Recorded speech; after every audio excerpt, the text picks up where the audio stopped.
स्वीकार्नै पर्यो र म आज यही विमोचन गर्ने सन्दर्भमा यहाँ आएको छु र यहाँसँग साक्षात्कार गर्ने अवसर पनि मैले प्राप्त गरेको छु। मेरो लागि आज यो दिन अत्यन्त खुसीको दिनको रूपमा अत्यन्त गौरवको दिनमा मैले महसुस गरेको छु। सबैलाई धन्यवाद।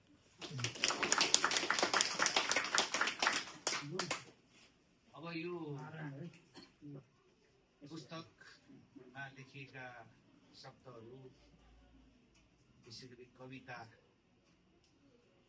हिसाबले लेखिएको रहेछ। मैले त अब यहाँ हेर्न पनि पाएको छैन र यहाँ शारदा सापकोटाले जीवनमा भोगेका कुराहरू, उहाँले अनुभव गरेका कुराहरू, प्रकृतिले दिएका विभिन्न वरदानका कुराहरू र